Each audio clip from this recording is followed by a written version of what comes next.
To another episode, my lords, ladies and gentlemen.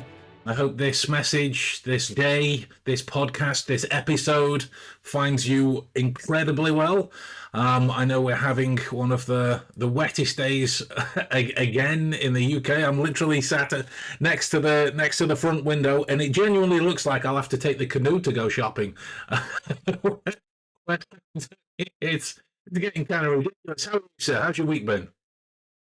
Yeah, it's been good, and I think the same. I think I'm going to have to put an advert in the paper to find out where Noah is now, because it is tremendously wet out there, It's especially around Monmouth and that sort of area. It's yeah, they're really bad. it's getting But yeah, biblical. life's good, and I'm Good. glad we're doing the subject we do today, because I've got it came to my mind because of something that happened this week. So Nice. Well, I look forward to hearing about it, as I'm sure everyone else does as well. For those that don't know, who are unaware of the term quiet quitting, let's just take a moment to define it, like the opening of all good theses or dissertations. Let's have a look at what we're dealing with. And I also like this as well, because people go, oh, quiet quitting, it's to do with the workplace. Can't we talk about investigations and cool stuff and crime? I'm like, this is human behavior. It affects all facets of understanding humans therein. So this is just as important as anything else to understand, if not more so, because it happens in the everyday situations, not the kind of special circumstances that you wind up walking into during something that people find cool on TV. Right? So quitting is not it's not a moral category. It's essentially a reduction in discretionary effort. The reduction of which can represent as somebody just gaining contractual clarity on the bare minimum that they have to do, emotional withdrawal from a situation, how they can strategically recalibrate to a moment to conserve what they perceive to be something that needs to be conserved, some kind of passive protest. The dirty protests are the different ones. Thank God we don't have to deal with those anymore. It's basically a nervous system threat response. And again, just because it's called quiet quitting does not mean that it is only to do with the workplace. The quiet quitting aspect is something that can happen in relationships, both social or familial, and anything that exists in between. So that's what we're looking at with quiet quitting. Bob, why don't you talk to us about what happened with your experience of it? yeah, well, I was with a company last week who wanted me to give a view on one of their employees, and I don't know why it does, but it always comes back to this: what people see online and read online. And basically, this guy, when I did a bit of digging into it, because like it's all about context, as we know, his lifestyle change, just having a baby, etc., etc., accounted for why was his behaviour had changed, and he was in this working to Sure. the rules, and it was the lifestyle balance and everything, which is all the positive aspects of quiet quitting. Yeah. But and it basically had gone from um, that's not my job. It's gone to that's not my job, So Mm. in other words, it pulled away from being all about the company, and his behaviour had changed. People were saying that to me. His behaviour had changed, but that doesn't mean it's bad. It's just that he had discovered other priorities in his life, and Yeah. people. And funny enough, you say it's got nothing to do with security, but that's who flagged it up. Interesting. Because they said that is he now a risk because he doesn't, and they're concerned about Yeah. spotting anomalies and things like that in his work, Mm. because it's about a financial institution. Yeah. Yeah. So Yeah. all he was doing, working to rule, basically. Absolutely, absolutely. I know, and don't get me wrong. I know it's just as relevant and pertinent. I'm talking about the times when I am asked about things like this, and there is a seemingly kind of unspoken line drawn between these kinds of things, where I'm like, does or rather, do the humans in question realize that they do these lines, or is that something you're drawing to try and make these things more palatable and more understandable? No, I totally get it. Um, and again, this is why I have a fondness for looking at interactions of human beings through energy interchange. And again, my bias speaking every time when I say energy, I mean literal energy that a person has, nothing spiritual. Um, but there's a an area of research whose first name escapes me. The surname is Maslach, Maslach, and when you look at things like burnout, the definitions of it are emotional exhaustion, depersonalization, reduced accomplishment, and then you think about the way that kind of overlaps over somebody that's just had a child. You know, Yeah, maybe not personally, the child's just come into their relationship, but yeah. that's going to achieve very similar functions, and there is a projection of concern from those that really don't understand human beings that could force a confirmation bias in a scenario of going, well, he's just doing this, you know, he's just doing enough to get by, he won't get the promotion or whatever the thing in the nutshell is. Um, so how did it go then with did you set them straight? Are you allowed to talk about it? Is it one of those kinds of things? Well, yeah, in general terms, I can. It's Okay. what the sort of angle I focused on was psychological safety. Yeah. Uh, because yeah, there is a threat. If you think about it, there is a threat because organizations rely on their people to do above what they do. They ask them to be curious. They ask them to. So it's about reporting suspicious activity, flagging policy gaps, this type of thing. And you can't have Yeah. someone saying, "Well, that's not my job," because it won't work. So how do you reinforce it? Well, what I sort of worked on with them was it's about enforcing identity, not rules, Yeah. and getting people to understand that people's behavior changes, and that's not a bad thing. You still have to monitor it, because if they don't do those things, and people, and like with everything, 90% of people are doing it for positive reasons, but you're always going to get the nefarious activity within that, and it's just using behavioral skills to know what is what. And it just proves a point that, because when I was hearing the person speaking about him, he was doing this, he was doing that, and they're all indicators that they have picked up that they think are suspicious in themselves, because that's what they see on the internet all the time, and that's what they read about all the time. But they're not on their own. Without context, they mean nothing. Yeah. And it was my job to help them get a bit of context to it, and to maybe take another view of it, that rather than, because what will happen is in all of these, and this Mm. was in all respects, um, a conflict. So I was doing conflict resolution, if you want, because it wasn't open conflict, Yeah, I but get you. these people, but both sides were conflicted Mhm. about how, because what you'll get is you'll get the person who has decided that this is how they are going to have to be, because that was fits with their mental welfare Mhm. and the demands they've got, and basically they're just saying, like everyone says, and it was said to me, when you get really drawn into a massive investigation in the police, someone would say to you, just don't get upset about it. It's only a job. And that's all they're basically doing, is they're just deciding off their own back that it is only a job. And as long as I do what I've got to do, why should I do extra? Why should I do the projects that are not? And why should I be curious about things that are not within my job role? Yeah. But there's where the gap sits, isn't it? Yeah, yeah, it really is. It really is. And like thinking of it from the use of energy from a personal level, not from a personal level, but from an individual's level is probably the better way of describing it. The fact that the proverbial grind been kind of beautified as some kind of an attraction of the current job market, that you have to, if you're on a 9 to 5, be prepared to clock out at 7 o'clock, because that's the only way to show your duty of care towards the company or whatever it is.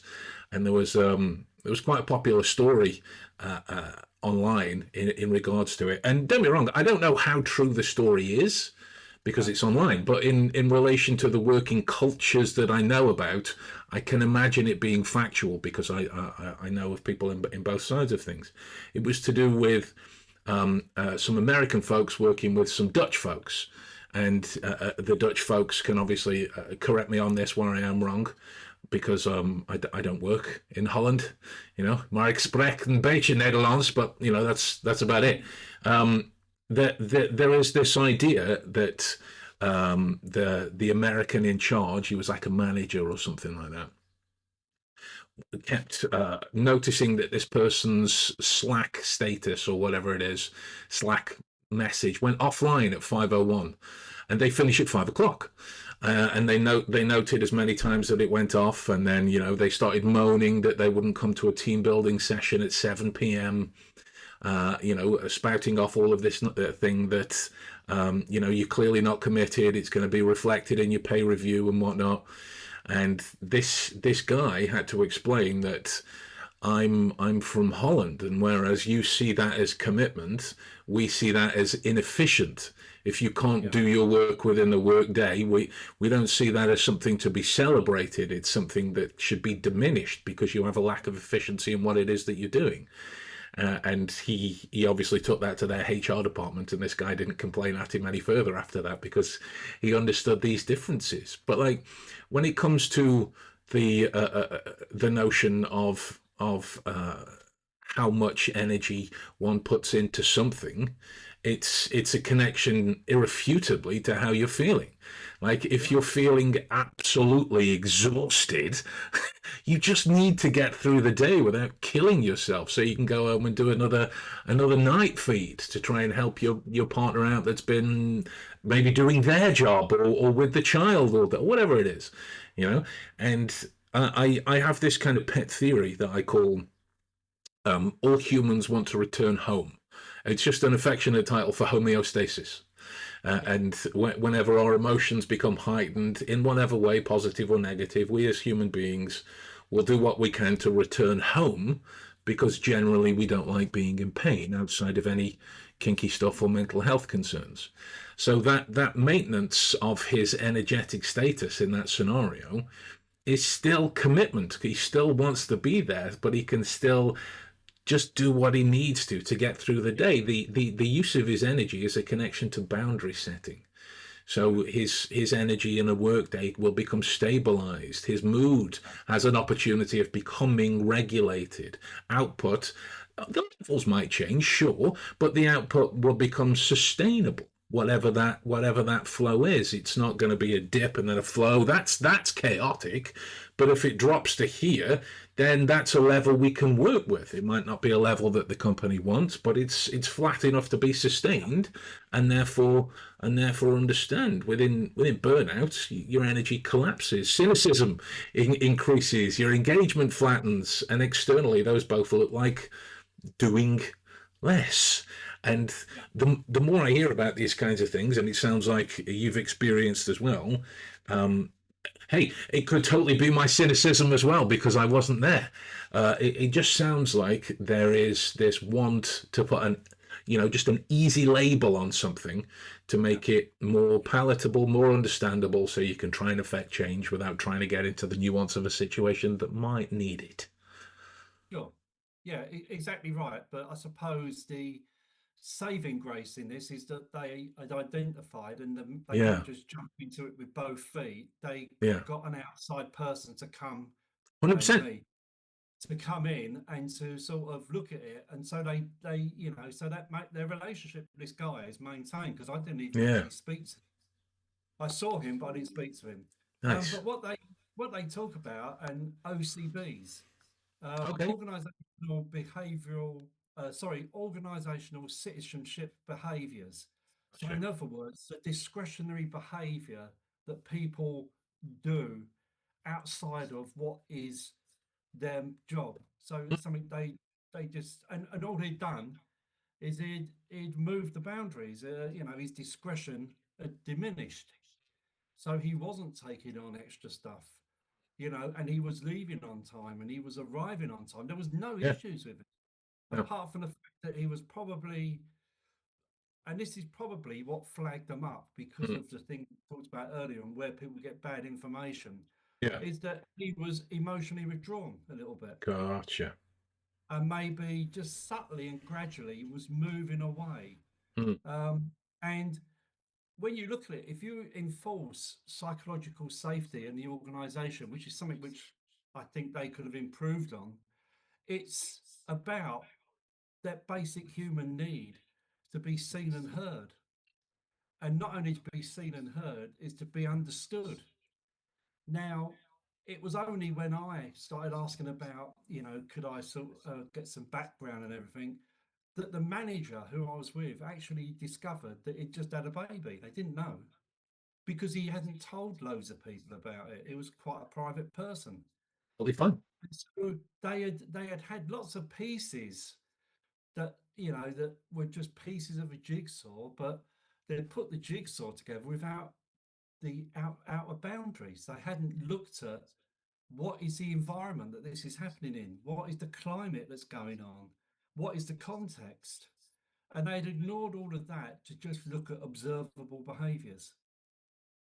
Which And is a that's because those observable behaviours fit within those behaviours of people who make yeah, mistakes or open that email attachment they yeah, shouldn't. And so they were yeah, worried. But yeah. fortunately, they were forward thinking enough to think, well, we just think that, but maybe we should get someone in to, who's got an independent view and can maybe Mm. some light into this, Yeah. light and I mean, that's great that that happened. That's great that that happened.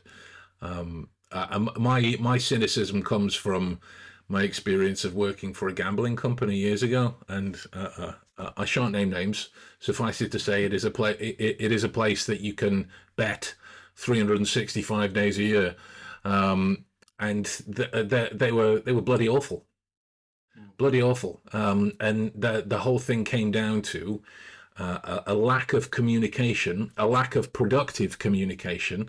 It was more like being spoken at than being spoken with.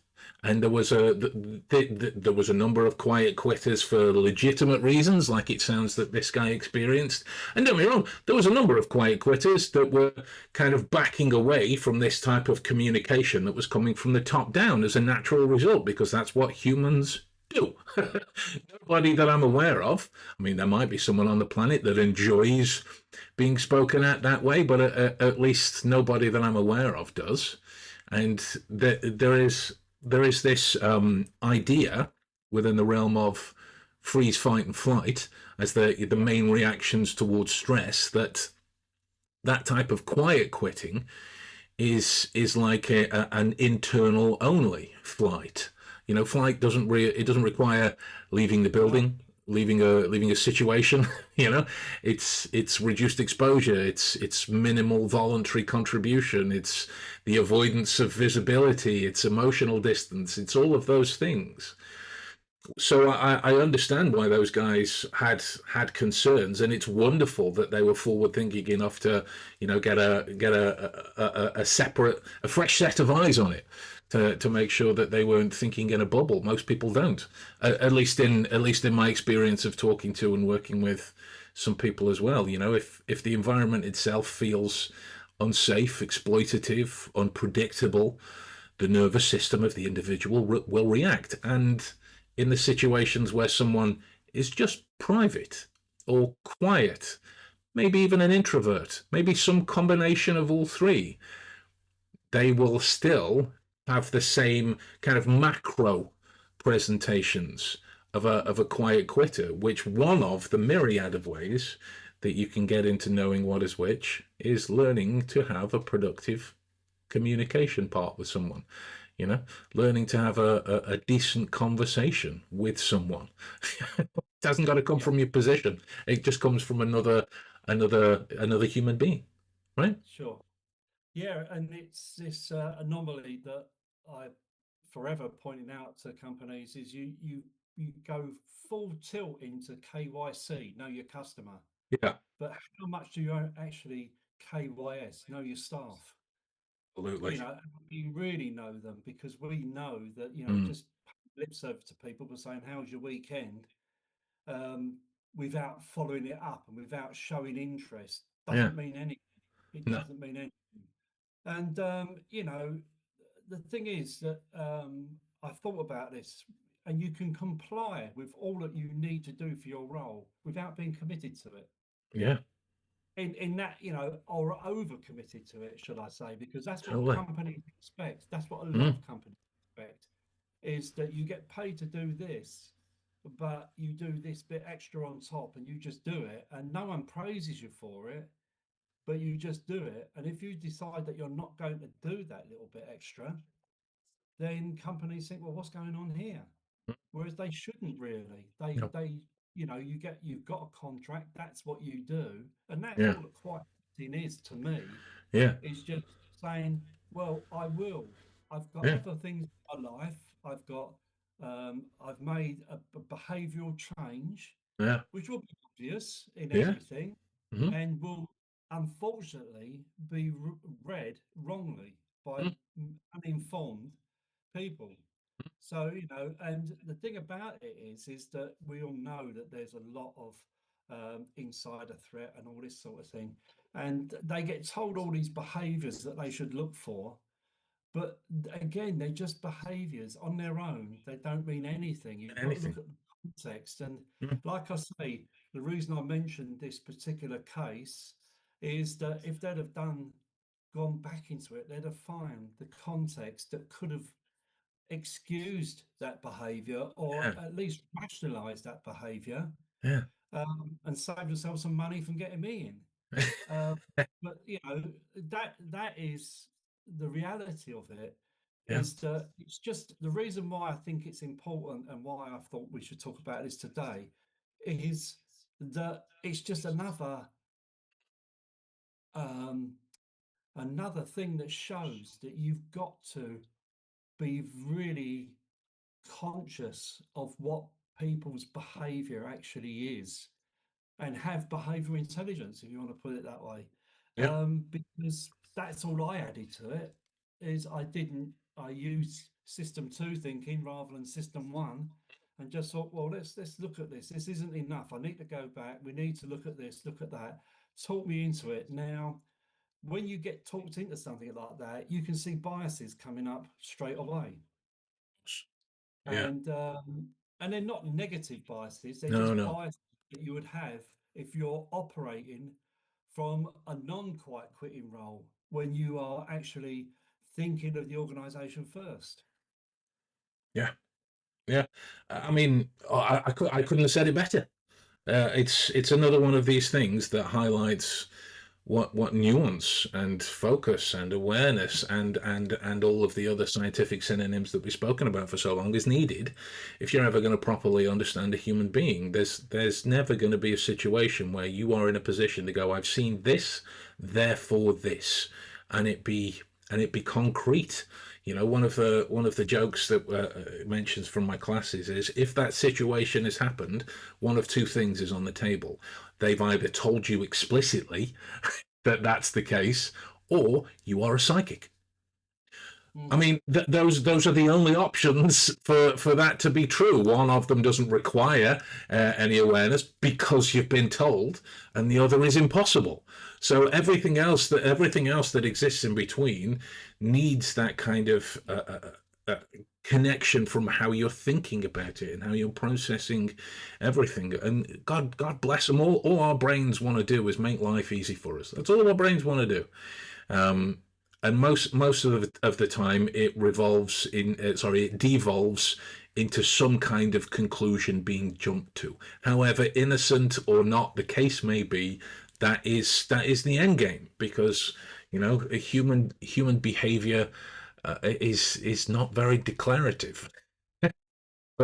for yeah, every quiet quitter that is just tired, there is a quiet quitter that secretly hopes their boss gets into a car crash. And there's I don't say that jokingly. That's just to highlight there's an ocean of nuance between those 2 points. mm, That's it, and it takes a real open and strong character, regardless of position, to go and find out which that is. You know, yeah, exactly. it's like I'm going to go out and practice lie detection. How? The second you look for a lie, you're screwed. Yeah, exactly, You exactly. know, it's Yeah. you know. So, what are your final thoughts on this for everyone? Well, the final thoughts is just that organisations should understand it's coming from having a long working life. Let's say that this is something which is new, but that doesn't make it any less valuable. In fact, it's even more valuable. It's psychological safety. You've got to understand your people, and the only way you understand them is to make yourself more educated on how people work, but also how to have good conversations with them, um, because we all just want to be seen and heard at the bottom of That's it. it. And we want to know that people will respect us if we do speak up. Yeah, 100%. 100%. I mean, the only thing I could add to that would be, we as business owners, we think about the customer and what they want and what they're going through and how to help and all of those wonderful SOPs that we set up to Yeah. try and make sure they have the best experience and learn from them and talk to them and offer them an opportunity to safely make complaints and make that a situation that's rewarded because they're the most important people for a business, right? Wrong.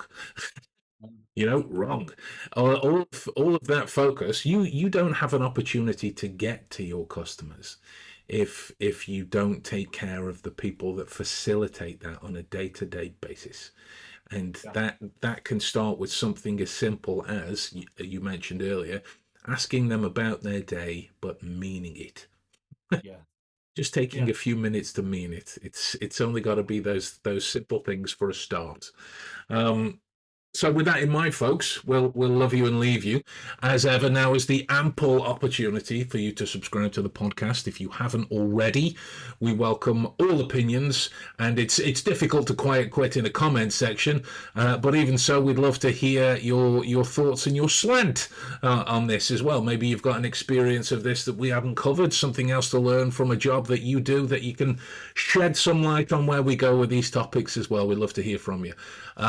So until that, you guys should know as well, we have an interview coming next week.